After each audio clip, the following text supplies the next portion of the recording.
Welcome to the Deep Dive. We take the sources you give us, dig deep, and pull out the insights to help you navigate some really complex stuff. Today, we're diving into something intense, really intense. It's a story about one night, starting with just a small problem, that spirals into, well, a nightmare. We're looking at excerpts you sent from Richard Laymon's book, Come Out Tonight. It really is a chilling study, isn't it? How fast a totally normal situation can just completely unravel. It exposes some terrifying aspects of human behavior, but also, I think, incredible resilience. And what's fascinating truly is how these tiny little decisions, almost not events, set off this absolute horrific chain reaction. Right. So our mission here is to unpack that, pull out the key plot points, what drives these characters, especially Sherry, our main character, and track how the tension just ramps up relentlessly. We want to understand the trajectory of this awful night. Wow. Okay, so let's get into it. It starts with Sherry and Duane. A night that's meant to be intimate. Yeah. The scene is Duane's apartment. You've got these hot Santa Ana winds blowing outside. The book describes the atmosphere as restless and vulnerable and maybe a little frightened, the sort of night that stirred desires. Yeah, that environmental detail right at the start, it's crucial. It immediately sets this baseline of unease. It's like the air itself is agitated, hinting at the vulnerability to come. Exactly. So Sherry and Duane, they're about to get close, but then Problem. Duane gets out a condom. And it's described as being like 28 years old. 20. Yeah, it's this rubber disc that just stops unrolling and splits. He ends up wearing it like a Really? like a flimsy pale toque. Yeah. It's almost funny, but But it's the trigger. That tiny, almost comical failure of this everyday object, that's what kicks the whole horrifying narrative into gear. It makes you think, doesn't it? How often do we just completely underestimate the ripple effect of small inconveniences? totally. So Duane admits, okay, I don't have any more. Sherry says she doesn't either. Yeah. And she refuses point blank to just, do it anyway. Yeah. She's worried about pregnancy, about AIDS. She actually thinks, I'm not going to risk my life. And that's important character work right there. It shows her pragmatism, her instinct for self-preservation. These become absolutely vital traits later on. Her saying no right away underlines the seriousness of what she wants to avoid. Duane, though, he's keen to. We'll salvage the night. Suddenly he gets an idea. I'll go to the store now. The Speedy Mart must carry condoms, and it's open all night. Sherry immediately warns him. She says, it's too late to be going to that place, but he just brushes it off. Nah, I'll be back in 10 minutes. And there it is, the classic setup. A seemingly small decision, made quickly, maybe a bit selfishly, ignoring a warning. It really makes you ask yourself, when do you push past your own better judgment or someone else's caution just for what you want right now? So Sherry's left waiting. At first, she tries to rationalize it, right? Tells herself, he will be back in 10 minutes, maybe 15. Hordes of people go to convenience stores day and night. Normal stuff. But then the narrative just starts tracking her anxiety minute by minute. You see her drinking flat Pepsi, eating leftover popcorn, constantly checking the clock. She tries to set the mood again, maybe to distract herself. Yeah. Turns off the TV, lights a candle, goes back to the bedroom, thinks it looked wonderfully romantic. This is at 10.25. She's expecting him back any second now. It's fascinating how waiting, just sitting there, becomes so suspenseful. She's trying to recreate the romance, but you've got those winds howling outside, the silence inside. It all feels ominous. Something's not right. And the minutes just keep ticking by. 10.41. He's been gone half an hour. She starts wondering, maybe he went to a different store. Would he call? But then she admits to herself, he's not always the most considerate guy.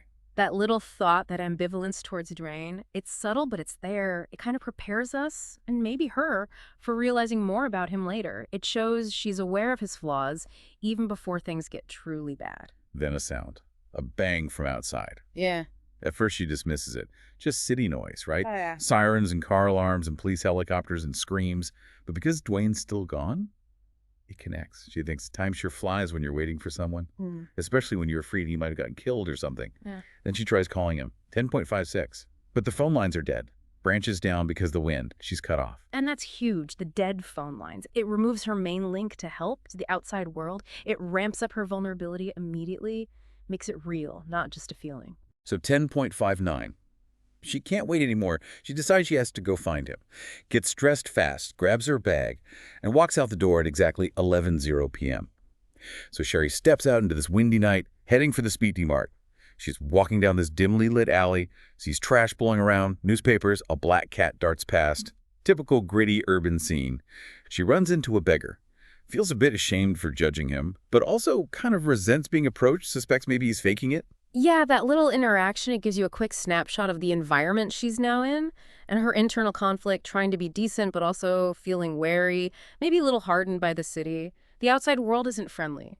Inside the Speedy Mart, she buys the condoms, just in case, and asks the cashier about Duane. He remembers him. Says Duane was most amusing, apparently, and left some time ago, alone.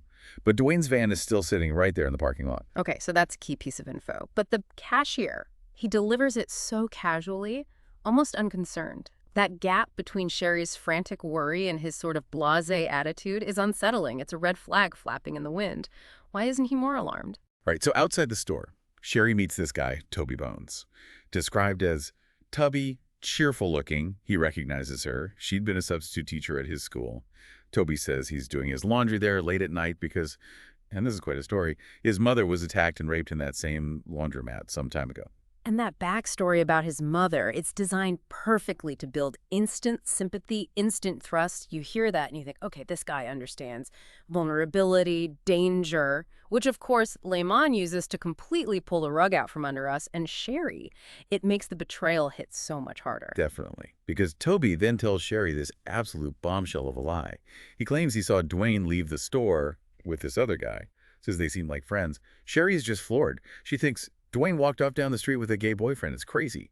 And that lie is the real pivot point, isn't it? It plays directly into her existing worry, but twists it. It plants this seed of doubt about Duane himself, creating this sense of like emotional betrayal before the physical horror even starts. It makes you ask, how easily can someone spin a story that hits your deepest fears and totally warp your reality? So Toby offers her a ride, says they can look for Duane together, and she accepts. They stop quickly at this place, Nacho Casa. Yeah. While they're there, Toby tells another weird story. Says he found a naked girl in the men's room who offered him a blowjob. Calls it his restroom adventure. Ugh, that story is just deeply creepy. It gives you a real insight into Toby's warped perspective on sex and encounters, predatory undertones even in the telling. And Sherry's reaction is telling too. She wants Toby to go back in and save the guy who went in after him. She avoids the women's room herself, thinking if that's in the men's, who knows what's in the ladies'.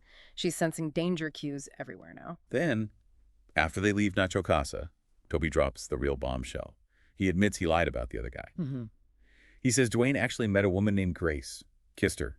They got into Duane's van together, and his excuse for lying. He says he likes Sherry too much and couldn't stand the idea of hurting her. He hoped Duane would just be done with Grace by the time they got back. Wow. The layers of deception there. And that manipulative justification, framing his lie as somehow protecting her feelings. But really, it was all about isolating her, wasn't it? Creating this scenario where he could be the helpful guy, spend time with her. It's such a classic predator move. And almost immediately, that helpful guy persona just evaporates. The conversation turns violent, fast. Toby attacks her right there in the car, punches her, rips her earring out, gropes her, forces her head down onto his lap. He tells her, I've been thinking about you night and day, dreaming about what it might be like to be with you. That switch from quirky, seemingly harmless guy to brutal attacker is just terrifyingly abrupt. And the words he uses, that disturbing intimacy juxtaposed with the violence, it's incredibly chilling. Pure predatory behavior laid bare. Sherry reacts purely on instinct. She manages to open the door and throw herself out of the moving car. Toby immediately slams the car into reverse, tries to run her down, but she scrambles, dives over the center divider just in time. Amazing survival instinct. That quick thinking, that desperate physical act, that's her primal self taking over, pushing past the shock, just fighting to live. But after she escapes that immediate threat, she realizes Toby drove off with her purse, her money, ID, credit cards, and her apartment keys. She just groans when it hits her. He already has it. Yeah, that's not just losing stuff, it's losing security, losing autonomy. Her attacker now literally holds the key to her private space. Any feeling of safety she might have had is just gone, completely gone. So, battered, probably in shock, Sherry makes her way back to the only place nearby the Nacho Casa. There she meets Jim. Older guy, gray hair. He admits, kind of strangely, that he likes to watch people from a distance. Calls himself Jim Star. He denies being a cop, but he knows all the jargon, knows the name of the chief, Daryl Gates. Jim's an interesting character. Morally gray, right? He's a self-proclaimed voyeur, a watcher. But he also seems potentially capable, maybe protective. His denial about being a cop, mixed with that insider knowledge, paints him as this kind of unconventional, possibly helpful figure. It puts you and Sherry in that tough spot.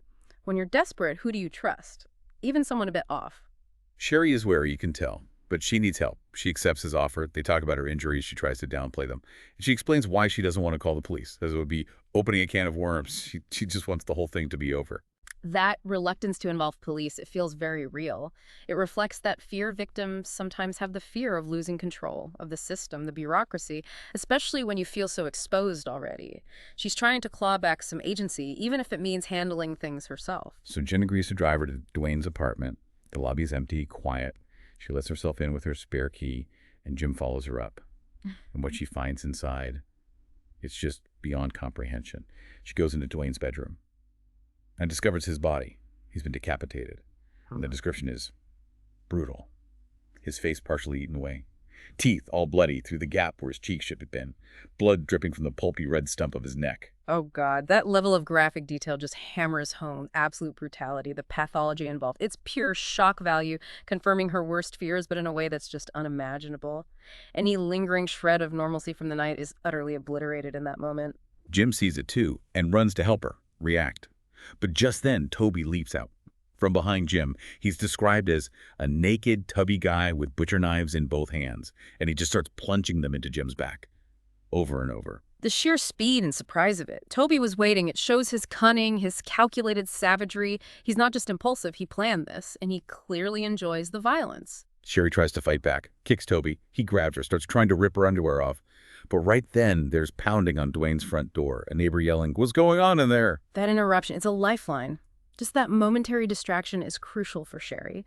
A stark reminder that even inside this private hell, the outside world is literally knocking at the door. It gives Sherry the chance she needs.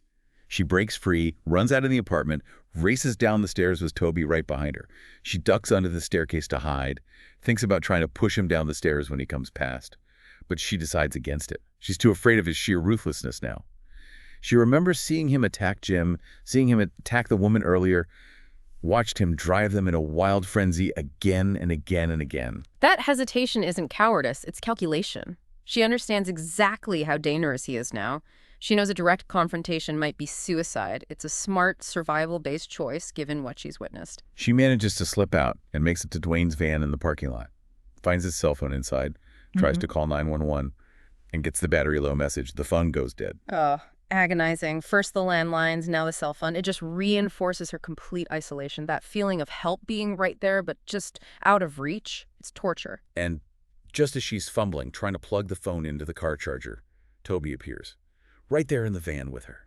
He's wearing a pink bathrobe and holding a butcher knife in his teeth. He forces her to drive, holds the knife to her chest, threatens her, "I'll slice it off for you." That image.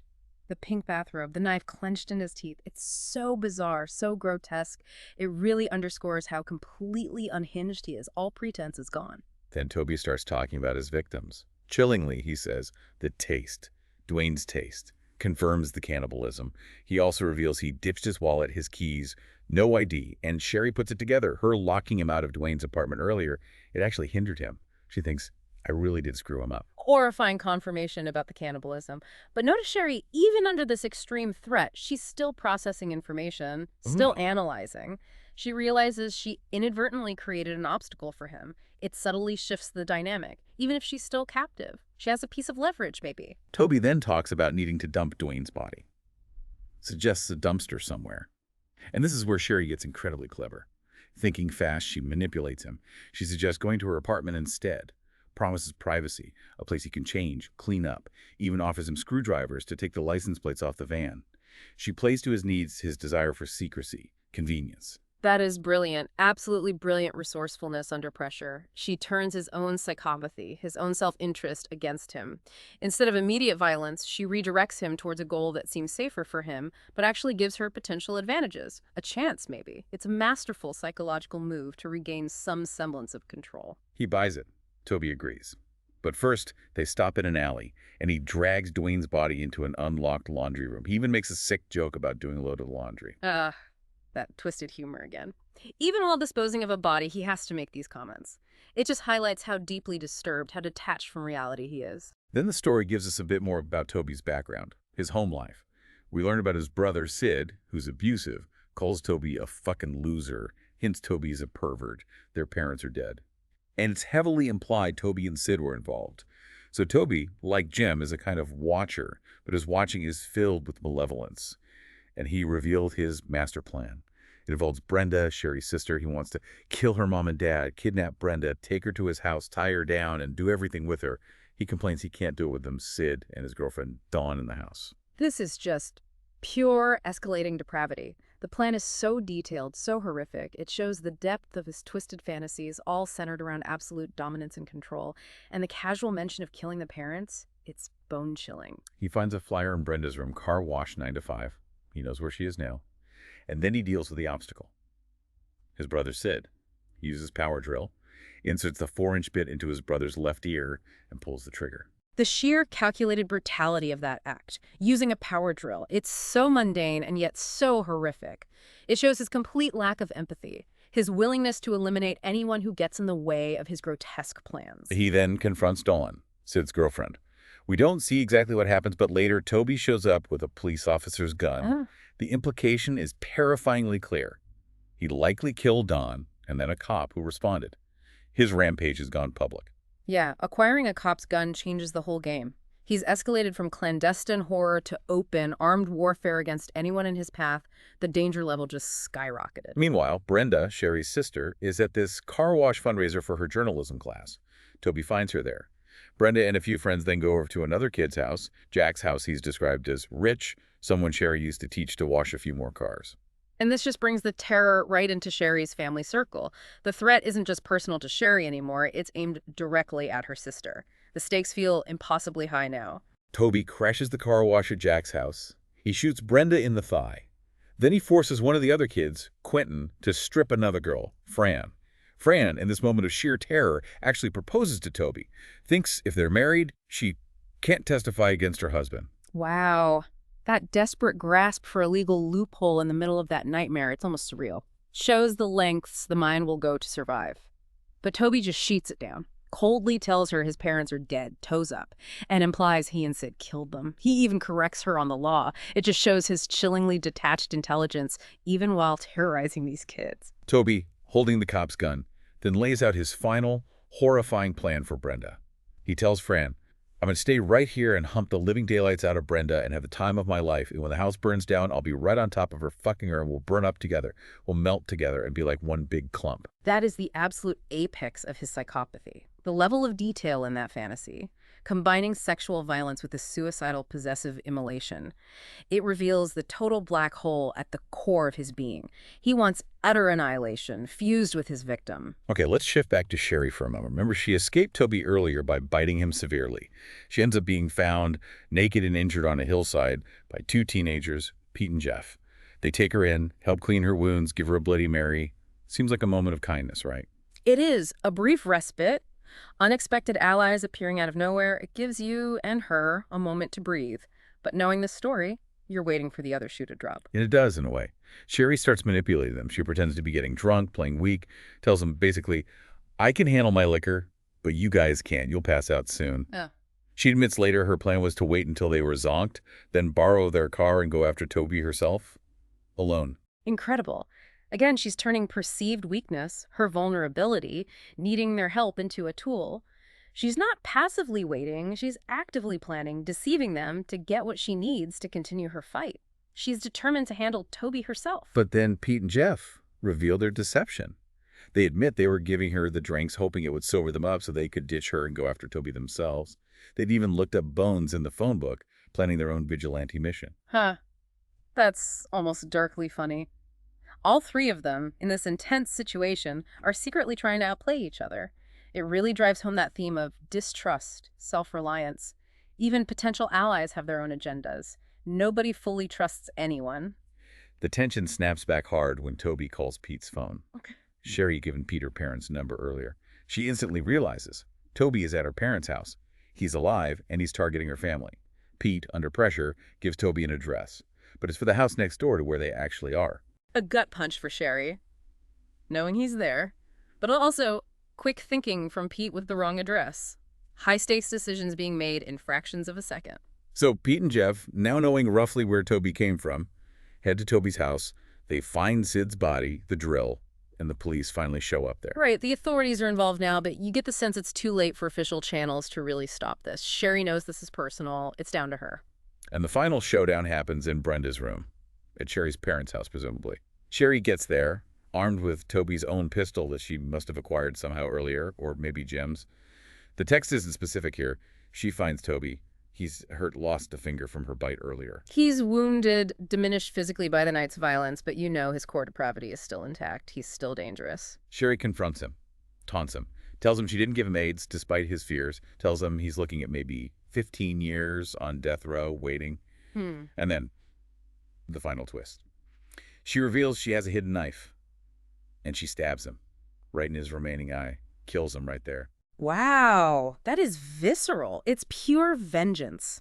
After everything she's endured, the fear, the assaults, witnessing the horror, she takes justice into her own hands. It's the ultimate reclaiming of agency, bypassing the system she already distrusted, delivering a brutal personal end. Later, Pete and Jeff see Sherry walking away from the house. Pete observes her, and the book says the way she looked made him feel good all over, even in his heart, especially in his heart. That ending leaves you thinking, doesn't it?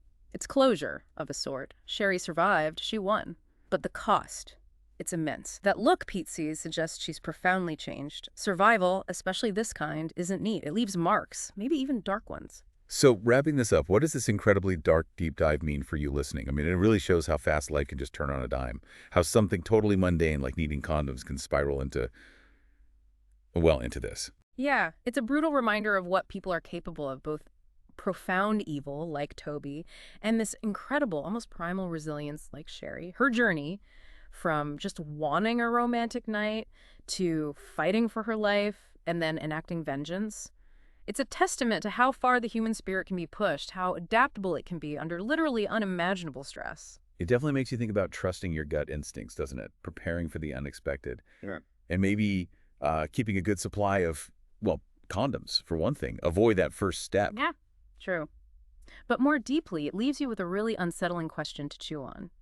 If you were pushed that far, faced with those kinds of odds, how much of your essential self, your core identity, would you actually keep? And how much would you have to shed just to make it through the night? A deeply disturbing story, but absolutely compelling. We hope this exploration, this deep dive has given you, well, definitely something to think about.